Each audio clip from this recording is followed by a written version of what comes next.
Operation Nightfall, the attack upon the Jedi Temple undertaken by Vader and the 501st Legion, marked the beginning of the Jedi Purge and eventual hunt for any surviving Jedi of Order 66. The attack was clearly depicted in Revenge of the Sith, with Vader and the clone troopers seen marching towards the gates of the temple. But what might have been overlooked during this scene were the 4 bronzium statues located at the top of the stairs leading towards the main entrance of the temple.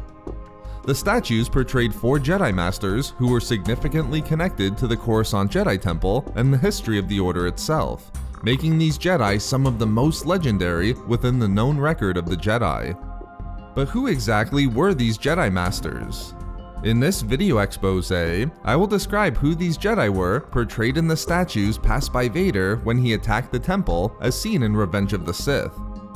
Known as the 4 Masters, the Jedi who were honored with impressive statues before the main entrance of the Jedi Temple were significantly linked with the history of the temple itself, and some of the most important Jedi in the Order's long history. To understand their importance, it's necessary to understand the history of the Jedi Temple on Coruscant. Roughly 5,000 years before the outbreak of the Clone War, the Jedi had not yet established their impressive temple on Coruscant. But this changed at the beginning of the Great Hyperspace War during that period, as the Republic granted the Jedi land upon Coruscant that saw the presence of a sacred spire and Force Nexus. But this wasn't the beginning of the temple as it was known by the time of the prequel trilogy. Wishing to stay out of the politics that took place on the Republic capital, and refusing to become a symbol of the war that plagued the galaxy, the Jedi chose to only build a small enclave in which to meditate. Instead, the Order chose to maintain its extensive archives within the Great Jedi Library located upon the planet of Ossus. Built by the Jedi after leaving their initial homeworld of Tython, the Great Library became a symbol of the Jedi and one of the most important hubs of knowledge in the galaxy. It contained ancient documents and artifacts that recorded every important event in galactic history. But all this would change, and the role of the 4 Masters portrayed in the statues would be established roughly 1,000 years later. About 4,000 years before the Clone War, with the outbreak of the Great Sith War, the forces of the Sith Lord Exar Kun would visit the Great Library looking for the Dark Holocron. Further, they would ultimately unleash a cataclysm that would make Ossus uninhabitable. Although the Jedi were able to save a small fraction of the artifacts present there, the Order was forced to give up the Great Library and flee the planet altogether. With the Great Library on Ossus abandoned by the Jedi, the Order decided that it should re-establish its Great Academy and Archives on Coruscant, building it upon the land that was granted to them by the Republic 1,000 years earlier.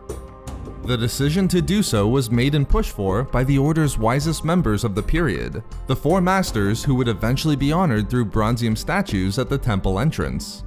As can be seen clearly in the statues themselves, the 4 Masters who were crucial to the history of the temple included 2 Sage Masters and 2 Warrior Masters.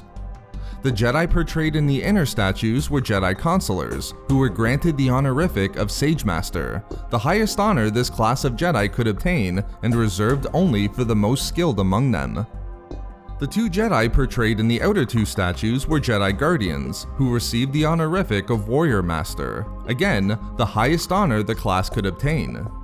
Thus, they were 2 of the greatest warriors the Order had during that era, with great skill in the realm of combat. These 4 Masters began the difficult task of rebuilding the Order's academy and archives on Coruscant, roughly 4,000 years before the Clone War. Over the subsequent centuries, the temple would grow and expand to the great structure that would be seen by the time of the prequels. For their efforts and foresight, the 4 Masters were honored by the Order through the statues placed before the main entrance of the temple. So there we have it, the story behind the 4 Jedi statues Vader passed when attacking the temple, and why they were legendary.